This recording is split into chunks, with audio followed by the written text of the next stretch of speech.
Hello, everyone, and welcome to the Positive Success Show. I have a wonderful guest today. Her name is Nyna Caputi. She's the founder and CEO of the Expat Woman. So I met Nyna just through literally finding her on the internet. I was looking at opportunities to speak in terms of being an expat, in terms of being living abroad, and I really wanted to share my story, and I found her website. And it was just incredible. I was inspired by the work that she was doing, and there was an opportunity to do a speaking event for the Survive and Thrive Summit. And I applied to it, Nyna, and I was like, I don't know what I'm doing. I'm just gonna put my name in the ring. And like at this point, I had only done a few speaking engagements, so I didn't really, I really didn't know what the outcome would be. And lo and behold, she contacted me, and we connected, and I spoke at her summit, and it's been such an incredible relationship since then, just learning a lot from her life, from her story, from her journey as an entrepreneur, and also just as an awesome human being. Nyna, you are a powerhouse. I just want you to shine and share, share your story, kind of, what you've done just in the past, in the past year. A lot of people are struggling. A lot of people are struggling with, what is this new norm? How do you thrive from it, or how do you grow from it? And so in your life, how did you, what have you done in with the Expat Woman? How have you innovated, changed, pivoted? What's your story? First of all, thank you so much, Dominique, for having me on the show. And I actually think it's really cool the way we've connected. And that's what I love about the power of the internet. And I think in the last year, a lot of us have been stuck at home.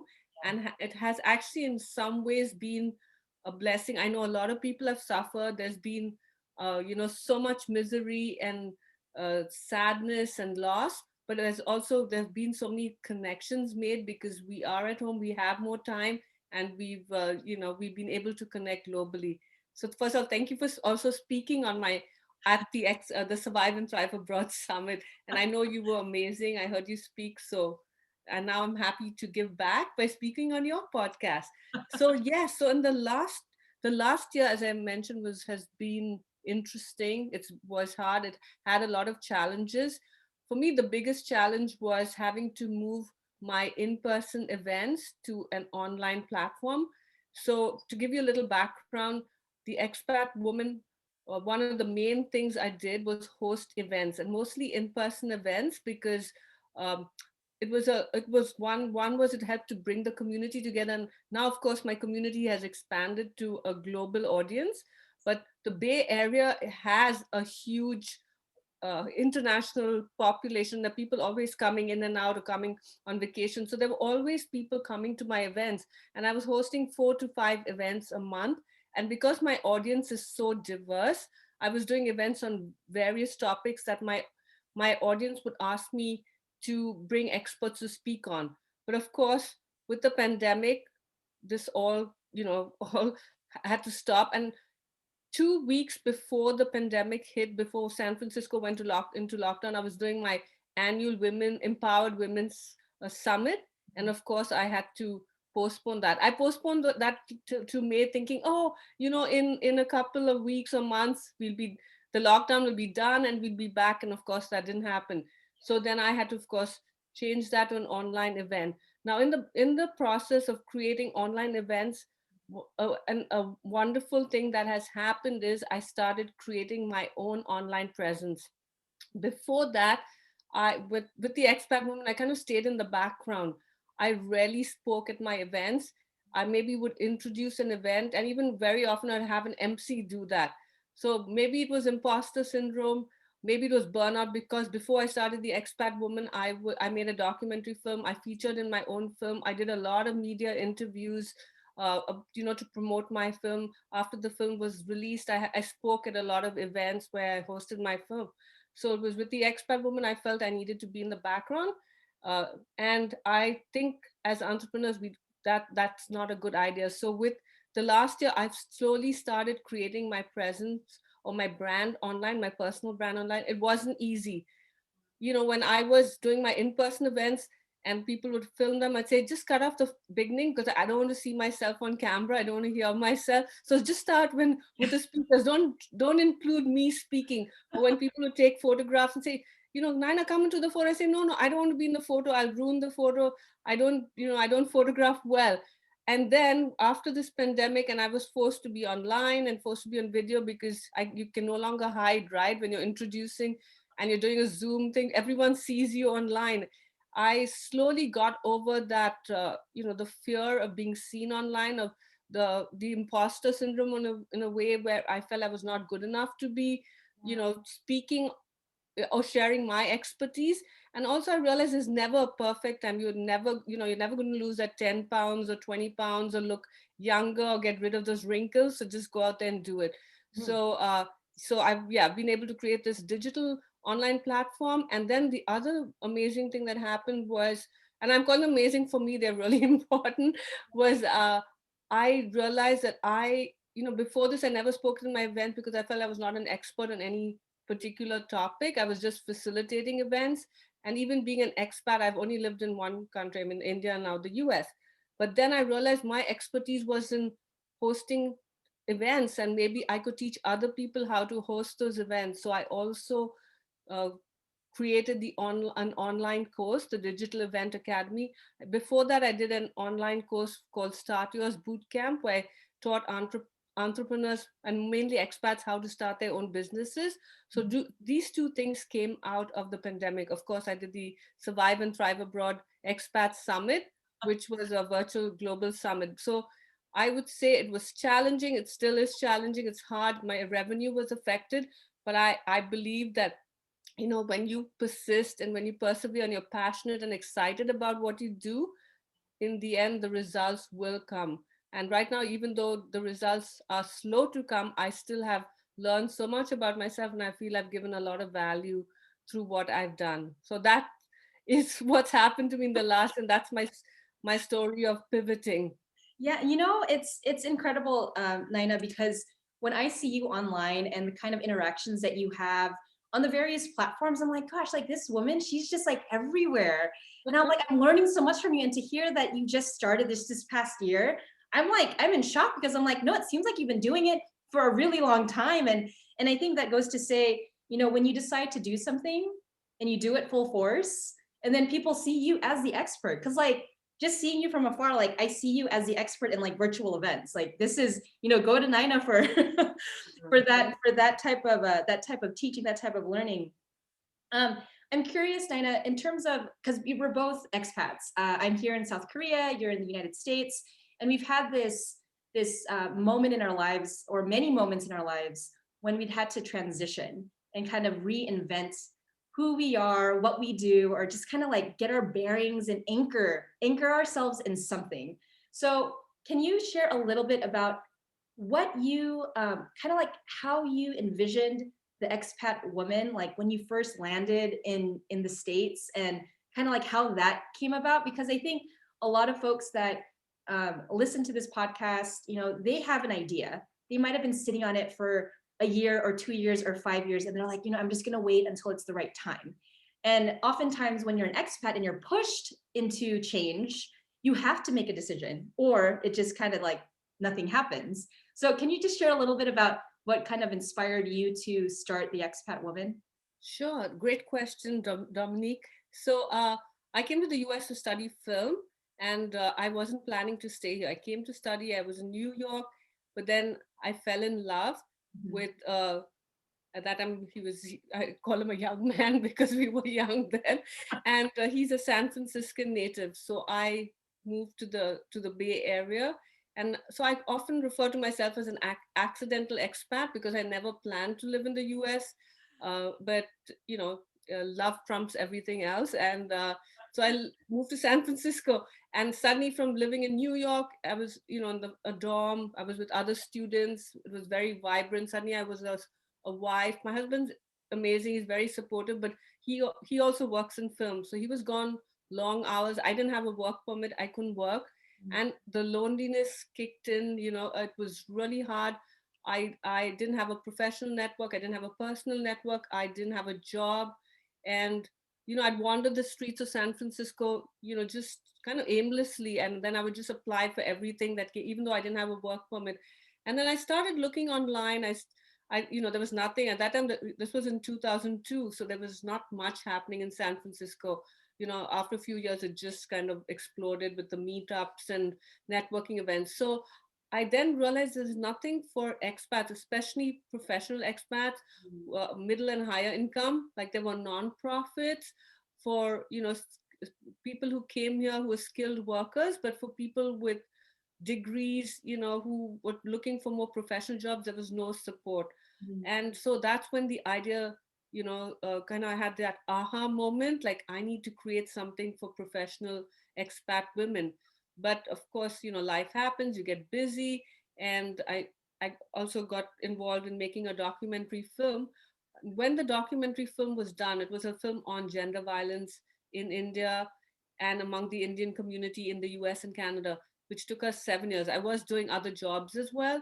But when that was done, I told my husband, if I don't start the Expat Woman now, I never will. So I'm going to go ahead and start it. So I started in 2013 on my birthday, which is November 21st. Wow. And initially, it was it was going to be a website with online resources.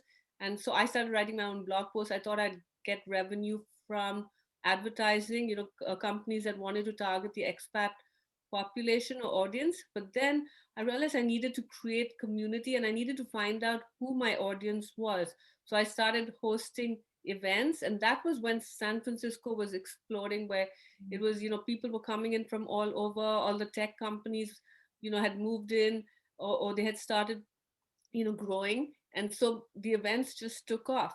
And it grew the community. So I had no network initially. When I started, zero network, and then it grew to 13,000 people, which, yeah. And so people would come and go. Like there would be people who were visiting San Francisco as tourists, who would hear about the event and come to the event. Sometimes I'd have people flying in from other cities because they wanted to work in San Francisco. A lot of tech companies started hosting the events because they focused on diversity and inclusion and belonging, and they wanted to hire either women of color, immigrants.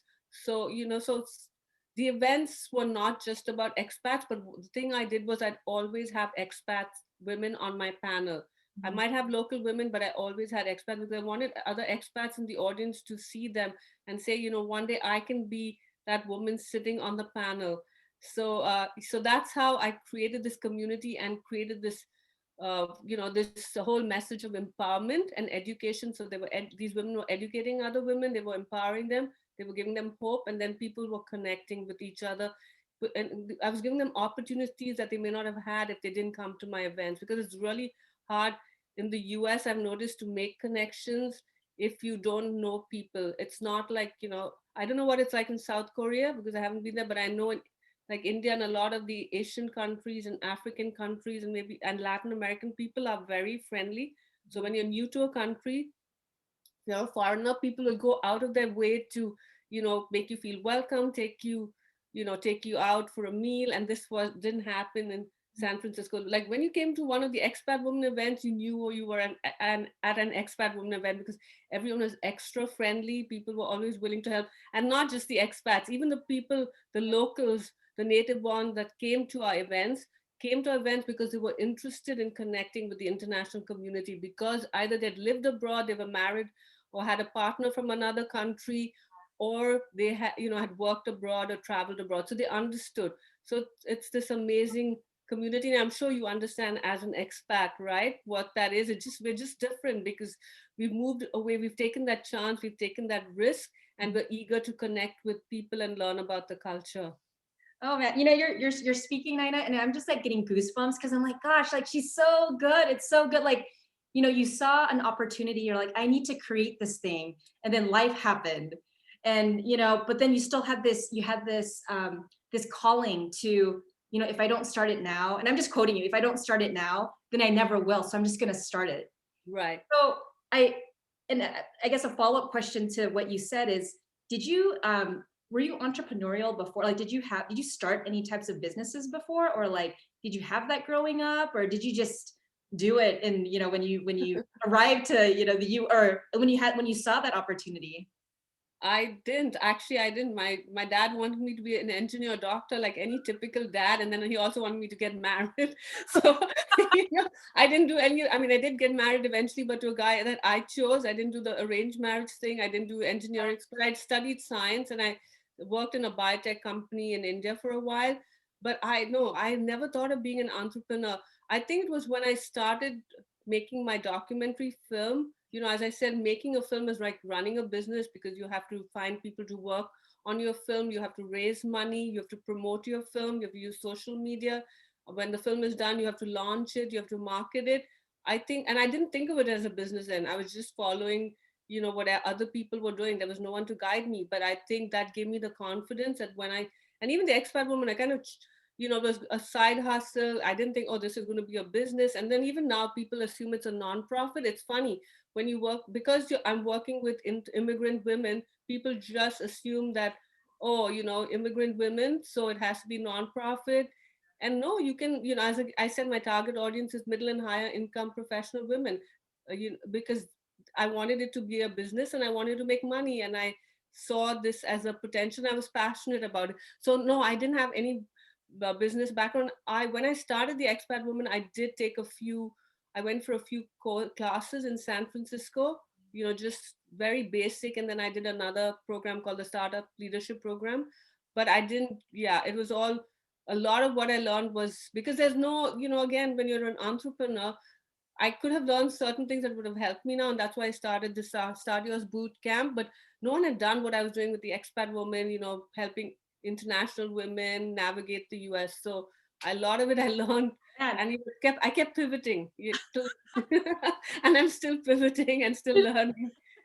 And that's what I love. Like, I love that. I love your spirit. Like, even just reading your bio, I'm like, gosh, this woman is a powerhouse. And I'm like, what is driving her? And when I'm hearing, and clarify this if I'm getting this wrong or not, but you just saw a need to create. You just saw your own need in the beginning to like create a community, and you're you understanding that people need other people to thrive, and you just created that because it's like, yeah, this is just what you do.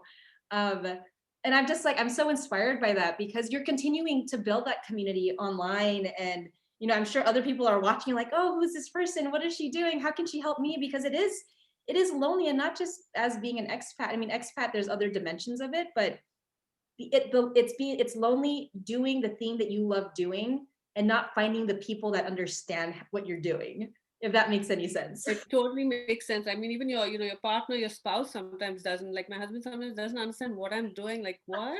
Really? Yeah. So, but you've got to believe in yourself. You have to be, I think you have to be passionate about what you do. And I'm passionate, and I get excited. Of course, there's ups and downs. And there's some days when you're like, oh my gosh, I just want to get a 9 to 5 job, or I just don't want to do anything and just stay Yeah. in bed. It's not always easy, but I think if you're passionate and you find what you really enjoy, and you turn that into I wouldn't even call it a job, because I don't see it as a job. I mean, some days, as I said, you do get burnt out and you feel like, I just am so exhausted. But then most days you're excited, and I think it's also about wanting to help and give value, even if you're making money, right? The focus should be, how can I solve a problem? How can I? And then when you hear success stories, like when women come to me and say, hey, I met this recruiter at one of your events and I got hired, or I found my co-founder, I found an investor. Those are success stories, because yes, they were events, but they were events with, where I had a goal in mind, which was to help make connections. And I love connecting people. And the Expat Woman is just an extension of that. Yeah, I mean, it's just an extension of you, like your personality and what you love doing. It's a beautiful like just story, and how it just evolved and how it's continuing to evolve. And so for all the listeners out there, remember, you got to pivot, keep pivoting. That's how you grow. Like, I get it. That's the way that you keep learning and keep growing. Right. So Nina, can you share with us kind of how you overcame any sense of self-doubt, or you mentioned earlier imposter syndrome, to really step into the spotlight, to step into in front of the camera, to put yourself out there? Because I think that's like that step, it's so hard for a lot of people, because it's like, okay, am I going to do this, am I not? It's like jumping into you don't know what you're jumping into. Right. Right. Yeah, I think it does stem from imposter syndrome, because I think most of us don't want to be on camera because we're worried about what someone else will think. Yep. We're worried about, again, how we look. We feel we're not good enough. I mean, I still suffer from it. For instance, now there's Clubhouse, the new app. It's still hard for me to jump in. I mean, I'm in the room I'm listening, but I don't have unless I'm doing the room myself, hosting a room. Most of the time, if there are a lot of people in the room, I will not raise my hand because I feel I'm not good enough. What if I stutter? What if I stumble? And I know that. So that's one of the where I'm still holding back. Mhm, But in many other ways, I've just put myself out there. So I started by creating my own. I had a business Instagram page, mhm, but I created a personal Instagram page. So I would say maybe start with one mhm. profile or one platform where you start sharing your own stories. And an interesting thing that I've noticed is every time I put a photograph of myself, and I might look really not even all made up and really like not disheveled, but not that perfect photograph, because we don't have there's no professional photographers right now, Yeah. with the lockdown. But those photographs where I share my own personal insights get the most likes, whether it's Instagram or LinkedIn. So I'd say, people need to start either on LinkedIn, and LinkedIn has changed. It's no longer just for job seekers Mhm, and recruiters. If you're an entrepreneur, whatever you are, even a professional in a company, start using LinkedIn and sharing your own personal stories. Yesterday or today, I put a photograph of me. On Sunday, we went to the Golden Gate Bridge. So I put a photograph of me in front of the bridge and spoke about how I spend time with my family, and how it's so important to take a break from work, even if there's a lockdown, find places you can visit. That got so many likes and comments and views. So I didn't have to research. I just showed my own personal, my personal experience in a way, and how it worked for me and my photographs. So I'd say, when once you do it, you'll start getting more comfortable, and you won't. And again, it's about giving value. If you focus on how can I help somebody else, mhm. how will I inspire someone else, and it will take away some of the fear that you feel, or whatever's holding you back from being seen online or creating that online presence. Mhm. Oh, I love it. It's like you're leading with service. You're leading with value. Right. Like, how can I Right. add value? And it's not coming from a place of, like, oh, I want to sell this thing. I want to do this. It's coming from a place of, hey, this is who I am. And this is what I do on the weekends to spend time with family because family is important to me. And I love that. I saw that picture and I think I hope I liked it. But I said, I'm like, oh, look at Dinah. Okay, She now has a nice your homework is to go comment on it. But no, I would actually to piggyback on what you said about the not wanting to sell. I think that's also really important. I think that's another issue we as women have about selling. Like, we're always, because I launched the Digital Event Academy and I had to sell. yeah, It was really hard. So that again comes from imposter syndrome. We feel we're not good enough. We feel we have to just give everything away for free. We yeah, feel, that we are, especially in the pandemic, we feel like people have been hit so badly, we shouldn't be charging, we should. So you could always give scholarships, you could do other things, you could share free content, but don't be afraid of selling, because we have, for us to be able to be successful, we need to make money, so then we can give more. Because if tomorrow, if the expat woman, if it collapses, I won't be able to give value, because then I might have to find a 9 to 5. So yeah. it's important for me to generate revenue so I can continue to do what I do, and be able to pay myself. So I think that's also important, selling so you can pay yourself, because we deserve salaries too. Just because you're an entrepreneur, you Mhm, don't give away stuff for free. So mhm, I think that's also part of it, not just stepping into the spotlight, but also selling, mm. learning how to sell. Oh, so good. I feel like you could just start like, you sold me already. And I'm like, everyone.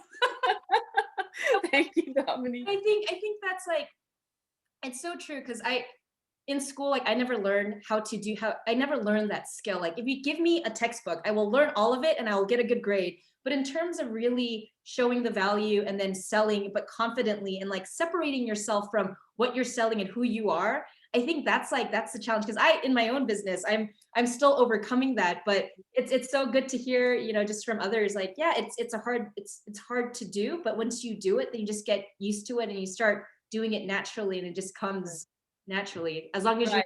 serving and giving value, and yeah, and just providing as much as you can, like for people to grow and learn from you.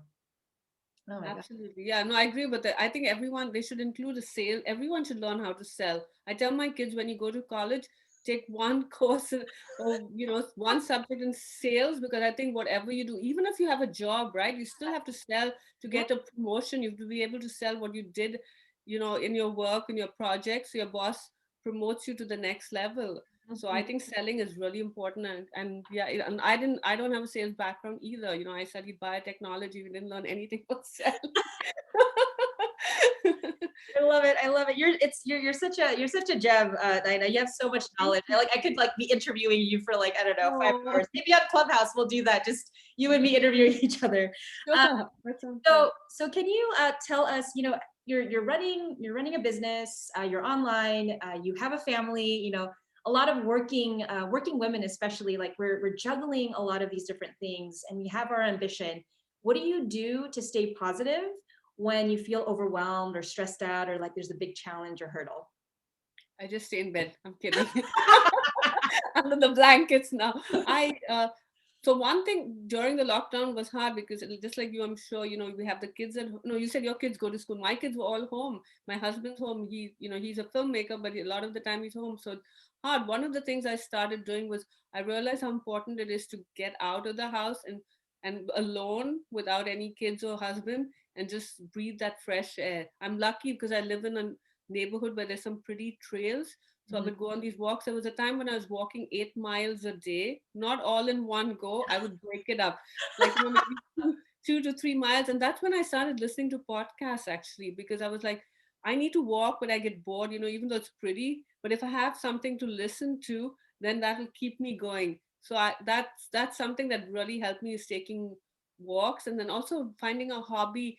So I started gardening. I've never done vegetable gardening in my life, but I started doing vegetable gardening in my backyard. So I think that's really important, even if you're very busy, to find something besides your work. One is, I think, exercise is important. And I know in some place, cases there's nowhere to really walk. So even maybe just around in your apartment, if you live in an apartment complex, in the compound, or but just get out of your apartment. And then I think secondly is finding a hobby. So at the end of the day, when you're doing you've done your work, but you also have this hobby. Like I would wake up every morning and look out of my window at my vegetable garden, like how is it growing. I had one zucchini, and it was like giving birth to a baby. I would look at that zucchini growing and like really like, well, couldn't wait to pull it off the stalk. But all this, just I realized how important it was besides my work to also do that. And then you're also nicer to your family, right? Because you're not so stressed, so you're not yelling at everyone. And then I think spending time with if you have family, I think playing, we play Scrabble whenever we can, and we do things together. So if you live alone, maybe hanging out with friends. But I think that's really important for entrepreneurs, especially, to take time to take and not to feel guilty. Not to feel like, oh my gosh, I have all this work, but I'm feeling really guilty because I'm doing this. I need to get back. I think getting over that guilt, or if you have kids, also not feeling guilty that you're neglecting them all the time, because I think it's important for the kids to see how their moms or dads are working, but also balancing both, so that they work but they also have time for me. So that, I think it's whatever you do, I think being intentional about what you do, and making sure you have time for yourself. Self-care and self-compassion are really important. Oh, so good. So good. And finally, last question. What is your definition of success?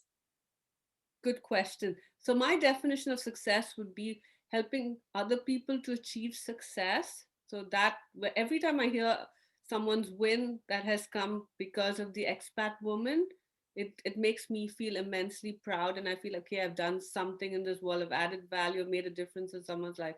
And then I think finding happiness. I worked in jobs where I was very unhappy and I was making a lot of money. I had all the perks, but I didn't feel, I just, at the end of the day, I just wanted to quit. So I think finding a job that brings out the best in you, because I think when you really love what you do, it will bring out the best in you. And where you wake up every morning excited to to do what you have to do for that day, even if they're simple tasks, but they're leading to something bigger, is what success means to me. Love it. So great. All right, everybody. This is Nyna Caputi. Nyna, how can people get in touch with you, connect with you? Where do you hang out online? So I'm on Instagram and LinkedIn. Instagram I started, fairly recently, and I haven't nurtured it as much as I have, but I do have a with at Nyna Caputi, and my clubhouse is also at Nyna Caputi, and then of course LinkedIn is Nyna Caputi. Maybe you'll have the links in the show notes, and then of course I'll also share the link to my website, the expatwoman.com. I am creating my own website. Another thing that I'm doing with my personal branding. So that's nynacaputi.com. And yeah, so people can find me through all those various links. Excellent, excellent. Thank you so much, Nyna, for being on the show. It's just been wonderful to chat with you and learn more about what you do and how you serve in the world. Thank you, Dominique. And you're a great podcast interviewer. You have such great energy and you make me feel so special. I'm sure you do that with all the guests. So appreciated. Thank you. Thank you Thanks. so much. Bye. All right. Bye for now.